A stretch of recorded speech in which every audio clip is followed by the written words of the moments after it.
stepping out. It's Friday night. How I'm longing for this day. Yes, Hey everyone, welcome back to my channel, Single Mother by Choice. My name is Martine.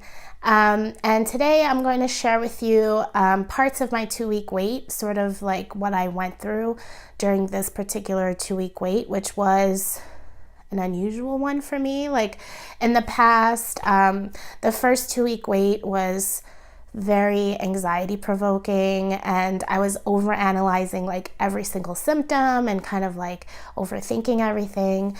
Even while I was traveling, that's all I thought about. All I saw were pregnant people. It was the most difficult thing I had done. And the second one, I was sick, just like I am now, but worse actually. I had a fever. I had to take antibiotics. I was just like a hot mess. And so I didn't really think about the 2-week wait much because I was just so sick and I was starting work. So it was just like a hectic time and just a busy time. So I didn't really think about the 2-week wait. With this one, a couple of things, I really started to get depressed, and looking back now, I know exactly what caused me to get really down and start to question like what I'm doing. And so I basically got a comment, and I've gotten a comment like this before. I don't know if it was the same person, but I definitely got a comment that was very similar, basically saying that my decision to parent alone is a selfish decision. And basically the person said that, Black women are lost. Like, what a shame. Like, we're all lost, and this is like a selfish, horrible decision.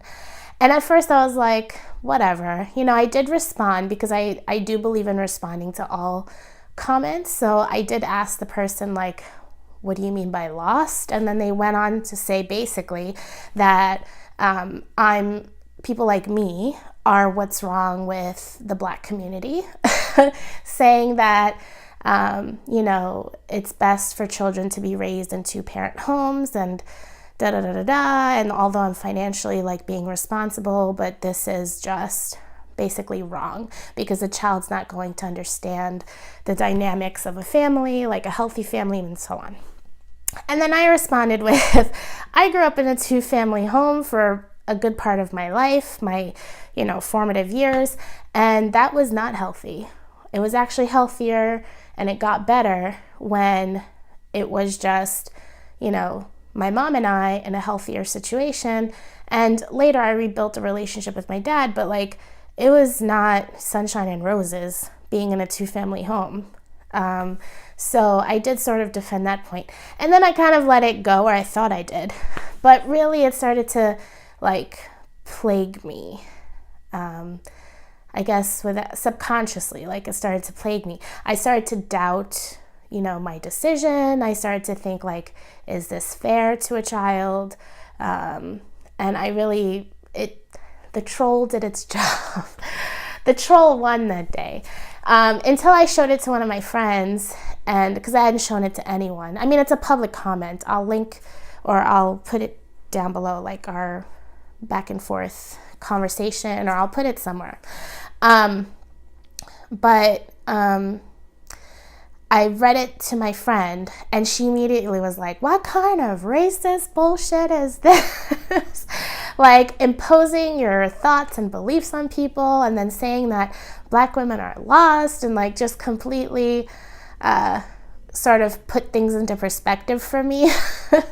And so that helped, but for quite some time I was really starting to think like, okay, like what's my way out here? Like what am I going to do? Because I really started to feel bad about my decision. But with the perspective of my friend, that helped me get out of it. So it was quite an emotional sort of like couple of weeks, actually. It was like a week and a half of just like really thinking about this and like, am I going to go through with IVF? Am I hoping that things will work out with this? It was just really hard. So, and very, very emotional. So that was my 2-week wait. I didn't feel anything other than like, so after my insemination, my IUI, I didn't feel much. It was a little bit more uncomfortable. So the doctor came in and was like, it wasn't my doctor because it was a weekend. So the doctor on call came in and was like, you know, you have multiple follicles. This could lead to multiple births, blah, blah, blah. And then a freaking intern came in. She's like, do you mind if this person, for the purposes of their education, like, do you mind that they watch the procedure? And I'm like, no problem. I mean, the whole world has seen everything at this point, right? Because so many people just are always poking and prodding you down there. But so that was awkward. And this particular insemination was just uncomfortable, not just because there was another person in the room, but also because I don't know what she did, but there was a lot more pressure and a little bit more uncomfortable. I went home, I slept, and that was pretty much it. I didn't like feel anything different. A week later, so I had my insemination, and maybe 6 days later, I went in for a blood test to see how my progesterone level was, and it was so low. I mean, it was like a 7 or something like that. Like, it was really, really low. So they actually put me on progesterone suppositories. So 3 times a day, I had to, you know, put them up there, which is real fun when, you know, you're at work in a bathroom using a suppository. But 3 times a day, I had to use that. And to me, also, besides the comment, that caused me to feel even more down, because I'm like, this is not a good sign, you know, that my progesterone was so low.